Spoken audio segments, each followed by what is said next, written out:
Hello, it is Solar Cross, and in this video, I am going to share with you my Dread Mob army list, which I am going to build and paint for taking to my very first Warhammer 40,000 tournament, which hopefully will happen sometime this year. And if you want, you can always get in the comments and rate it, or offer me any kind of hints and tips, because I'm kind of a noob when it comes to playing Warhammer 40,000, 10th edition as that sort of tournament levels. Yes, so this will be my first tournament, so kind of a noob. And yes, so I was originally thinking of a recruit list because just random. I had to happen to have some recruit models. That was it. But of course, I've got Projekt Mork, which some of you may know about, which is the mission to create a 12,001 point orc army. Not really for playing, just for the shits and giggles, really. But that's that's um that's that's a wider project, and in this is we're a bit more focused. We're just going for a 2,000 point list, and I do have some orcs already painted, but I don't have any of this list. This list is mostly to be done, because I've only got maybe one or two units, one unit painted, and maybe one or two other units to be built and ready to be painted. And so I have to do a lot more buying to finish it. So that's just a bit of a context. So this is part of not just Projekt Mork, because it's an orcs list, but also my hobby streak, which I've recently started, the hobby week streak, the war on hobby piles, which actually in some ways is going quite badly, because although I am keeping up with the streak, I am painting and I am doing all my hobby work, which is required to keep the streak. I'm buying faster than I'm painting. Like, it's totally crazy. Like, I have that problem. You've probably got the same problem, because a lot of us do. It's just easier to buy stuff, and so we tend to get big piles of shame. That's what we call them, hobby piles. Piles of stuff we want to paint, we intend to paint, but we don't paint, because it's just somehow it's easier to buy stuff than it is to build it and paint it. But the funny thing was, so I did this hobby streak, and it was to I started this hobby streak, and the purpose of the hobby streak was to get that pile down. But the consequence of actually doing the hobby streak is it's kind of given me permission to buy more stuff. So I've ended up buying more, even more than I would have if I was not actually doing any hobby work. So that's a problem for another day. What we're doing today, we're going to look at the list. I am working towards, I'm firmly decided upon for playing tournaments, and it's going to be an orcs list, because I love me orcs. I fucking love me orcs. I do. And one thing I sort of like is army lists which subvert expectations. So when you say orcs, what do you think? You think swarms of cheap infantry that want to get into melee. So it's a swarm army, a close combat swarm army. That's what you think with orcs. But the orcs have been around for a bit. They're like one of the earliest factions in Warhammer 40,000, and they do have quite a diverse roster by now. They've had 30 years of units being added to their thing, and they lose some as well over the years, but mostly they've been gaining. And so they can do other kinds of armies besides the close combat swarm of cheap infantry. They can. They can do mechanized, kinda, with their truck boys. And they can do sort of light vehicles, like your bikes and your buggies and all this sort of thing. But sort of the very opposite of what you expect for orcs is very, very a very small number of very tough to kill models or units that are probably just as much shooty as they are choppy. And so that's what a dread mob can do for you. So that's just basically what I'm planning to do, is a dread mob or a tournament list. And so here's this, as you can see on my infographic here, is my my warlord. This is going to be just a basic little mech. I think he's the cheapest kind of character you can have, and you have to have a character, so we're having a mech. But this mech does more than just be a cheap token character to be warlord.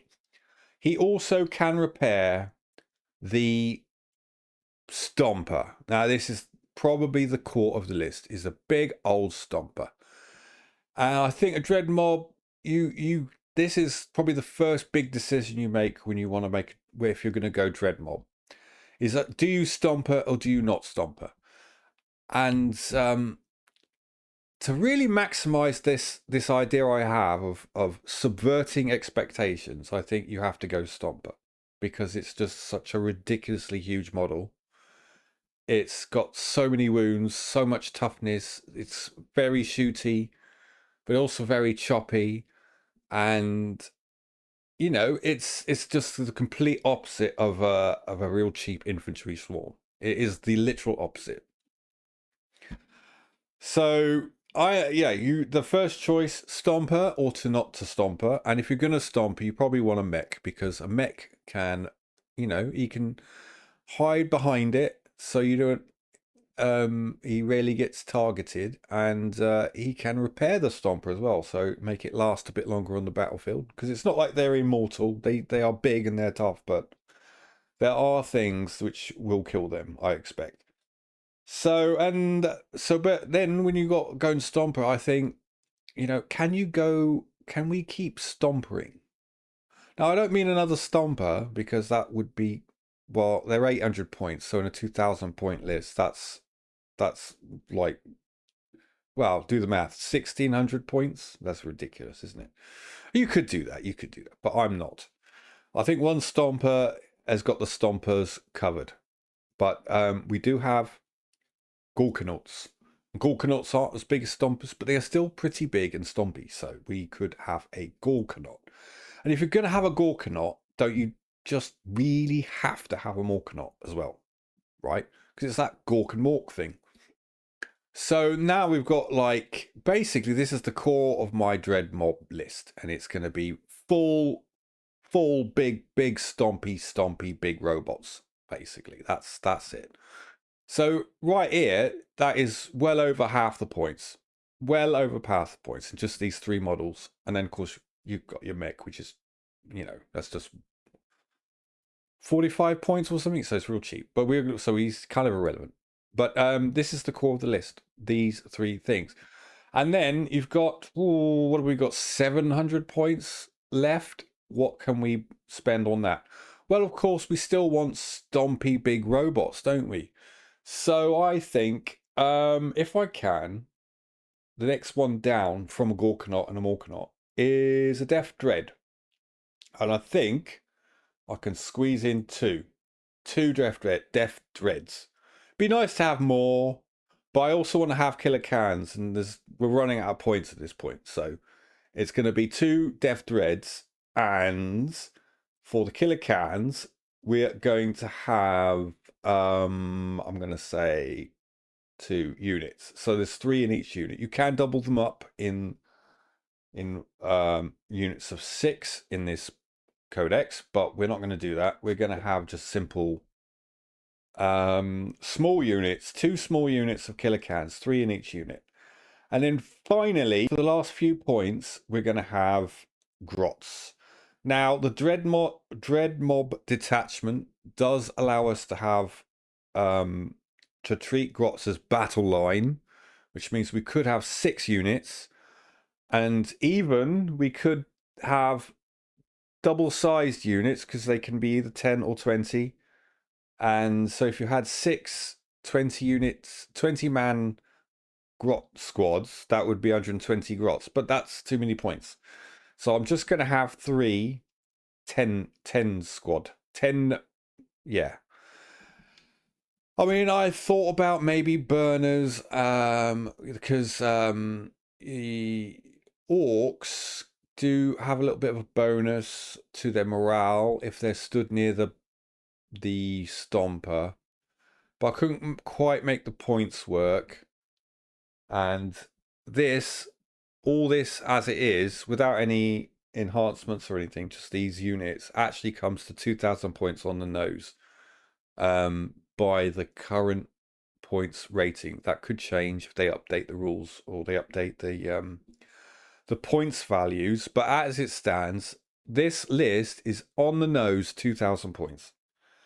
And I think the grots can do some good work, even though just 30 grots is actually, it's a bit weedy, you know. They're not going to be doing any fighting, but what they can do, they do have a special rule. What is it? It's something like, if I can find it, they can basically, if they're sat on an objective, they can harvest command points. You get extra command points if they're sat on an objective. And I think this list is plenty killy enough, with these big old robots. Slow, it will be a slow list, right? These aren't fast vehicles. They are quite slow compared to a lot of orc vehicles, which are quite fast. These are the slowest ones, really. And so it's a slow list, but it is a list with some, I think, with some resilience and also some ability to kill. But it doesn't have that much ability to sit on objectives. So that's kind of what the grots are there for. They're not for killing, and they're not even for screening, really. Although they could do that in a pinch. Their job would be the way I figure it. What their job is basically to do the objective sitting, babysitting objectives, and by doing so, feed command points into stratagems that we can use on the Stomper, and if we have any left over, also on the Gorkanauts and the Morkanauts. And I think you can see it's got a nice symmetry to this list. We got the big centerpiece Stomper, and then it's 2 wingmen as Gorkanauts, which are sort of middle-sized walkers, and then two Death Dreads and 2 Killer Cans, making their own little sort of battle group. So we'd have a Gorkanaut and a Death Dread and a little gang of Killer Cans, maybe on one side of the table, and then the other Morkanaut, Gorkanaut, whatever it is, with its own Death Dread and Killer Can escort, on the other side of the table. Something like that. Oh, and I should mention, the Gorkanauts and the Stompers have a transport capacity. No firing deck, unfortunately, but they do have transport capacity. So the Grots can also be part of this, the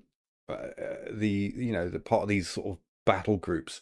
One squad of Grots will sit in the Stomper, and one in the Gorkanaut and one in the Morkanaut. So that's kind of how I figure it working. I think it's I find it's satisfyingly symmetrical list, and it subverts expectations about orcs because it's not tons of little units. Even with the grots, it's a few big chonky units, and it is quite choppy because all of these walkers have a close combat capacity, but it's also quite shooty at the same time. So Yeah, I feel like it's nice anyway. So I would appreciate you jumping in the comments to tell me what you think. But I feel like this is a good, solid list to take to a tournament. I'm not saying it's competitive, mind. That remains to be seen. But I feel like it's a fun list. Maybe it's a bit slow and it lacks the ability to tactically relocate because it doesn't have any infiltrators. It doesn't have scouts. Any of these, or deep strike, or any of these fancy deployment rules doesn't have anything like that. It's just purely big, slow, stompy robots, and some cheeky little gits to scavenge command points and sit on objectives. That's it. So I don't know what else to say about that. What do you think? Tell me in the comments. Is it a good list in your ideas? What are the little tactical stratagems that could be done? Like, presumably tank shock would be kind of scary on the Stomper. I don't know, maybe.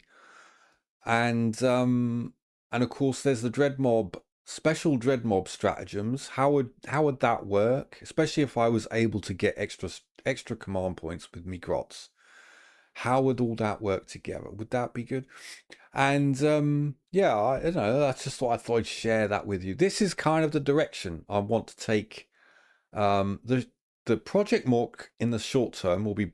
This will contribute to that. That's 2,000 points for Projekt Mork, and also it is what I'll be working on in the short term for my hobby streak. This is kind of what I've. And in terms, I should mention what models do I have.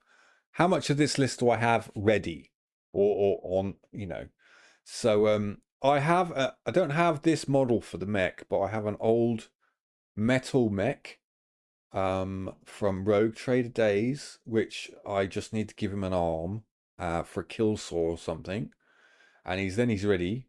Well, he needs to be painted, but so I have a mech that I can make. I just now today received the Stomper in the post. I got something off of eBay. I got the Stomper Boys box, and only the Stomper. I only need the Stomper. I'll get the box. Hang on. Hold your horses.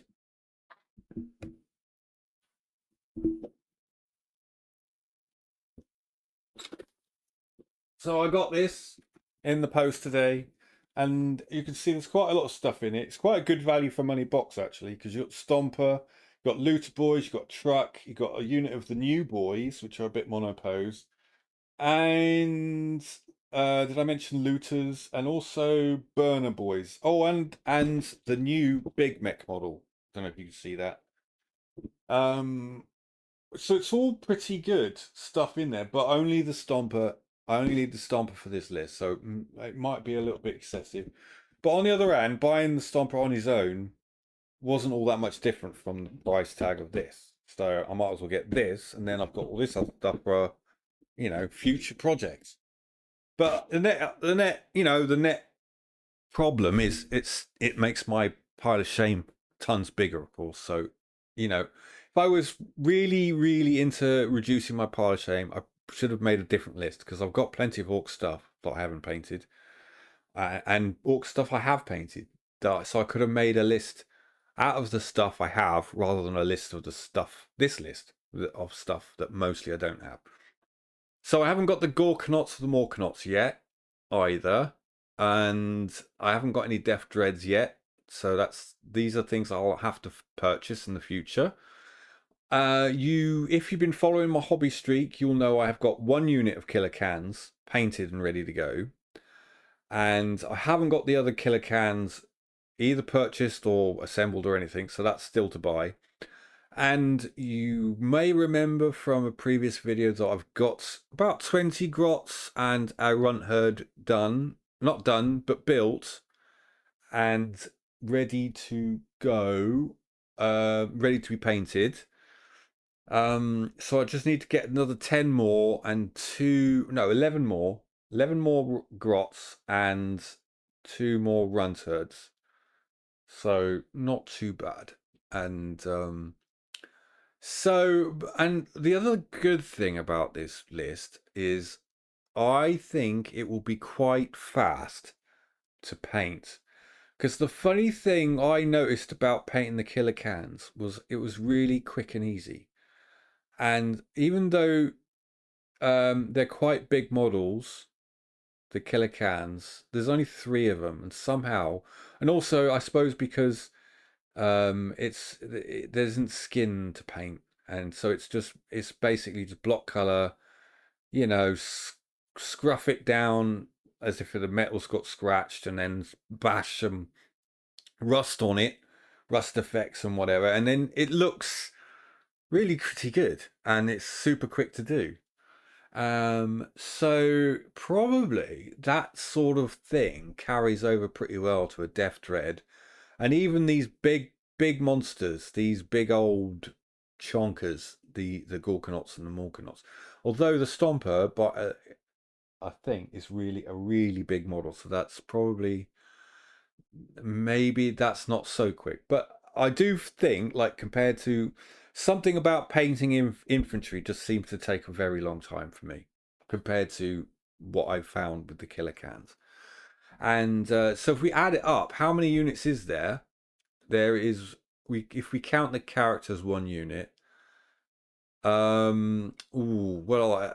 It's kind of a thing. Are we going to count the Stomper as one unit because of how big it is? Like it's probably more like three in terms of points and size and time it would take to paint, maybe. But if we don't count it that way, it is one unit. And then that's one unit. The Gorkanaut is one unit. The Morkanaut's one unit. Two Death Dreads is another 2 units. And 6 Killer Cans is 2 units. And the Grots are 3 units. So how many units is that altogether? 4, 5, 6, 7, 8, 11 units. Is that for 2,000 points? Is that a lot of units? I don't know. But anyway, so I feel quite confident. Probably I could paint 2 units a week. Like if I did hustle, I could do that. So 11 units divided by two. What did I say? Two. It's like 5 weeks. Potentially, I could do this have this list painted up ready in 2 weeks. Not 2 weeks, 5 weeks, 5 or 6 weeks, right? That's 11 units divided by two per week. And, maybe I could do 3 per week if I really, really tried. But it all depends on how much time I spend on the Stomper, actually, because Stomper, it is a really big model, isn't it? So it's not like counting it as one unit is probably a bit of a stretch, isn't it? Bit of a stretch, that is. That is probably 3 units in terms of how much time I should spend on it.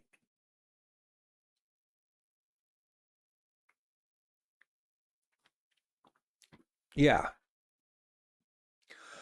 Anyway, this is a nice little infographic, isn't it? I've done this in GIMP because I'm a Linux person, so I have GIMP and not Windows Paint. So sue me. What else can I say? Oh, I probably should thank Games Workshop for allowing me to. Well, they didn't allow me. I'm just being cheeky, and I pinched this. This is their sales art, isn't it, from their website? This, you've probably seen that already. And I'm using this in this video sort of without permission, but I feel like they'd be okay with it because effectively I'm contributing to their sales directly and also indirectly in the fact that I'm accidentally advertising for them. If you think about it, that's technically what I'm doing by making this video.